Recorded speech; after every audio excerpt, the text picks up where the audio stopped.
Oi, gente, tudo bem? Hoje tô sem ideia pra vídeo mais. Vocês podiam me ajudar, né? Nas ideias. Tipo, agora à noite não dá mais pra fazer vídeo. Só um vídeo tipo tutorial, essas coisas. Mas eu aceito qualquer coisa. Bom, é só vocês falarem, aliás, escreverem aqui embaixo nos comentários, que aí eu tento fazer, né? E até amanhã tá pronto. Se eu conseguir, né? Se não, deixa lá um recadinho no canal. Tipo assim, né? Não, vou dar um exemplo. Fulana, eu consegui fazer o Todd, vai. É falso, tá? Só um exemplo. Eu vou publicar amanhã ou hoje mesmo. Se minha mãe deixar, né? Porque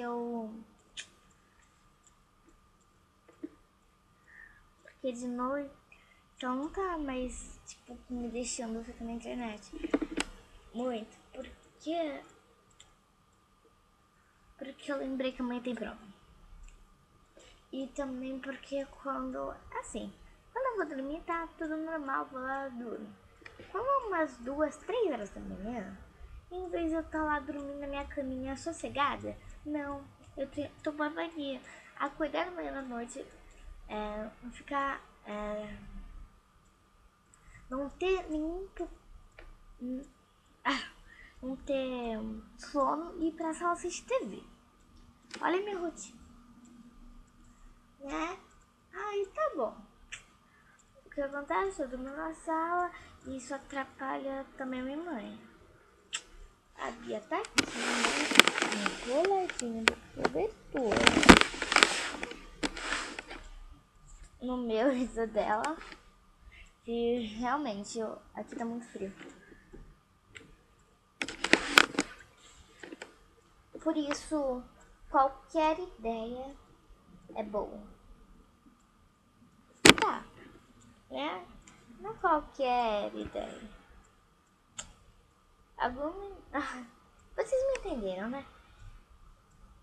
Bom, eu preciso disso urgente. Então, tipo assim, vai. Uma dica para os inscritos, vai. Você tá lá olhando no YouTube, aí você viu lá, RS2BA publicou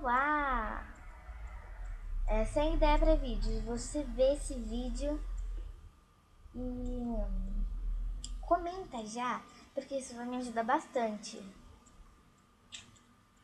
Porque, gente, eu tô sem ideia mesmo.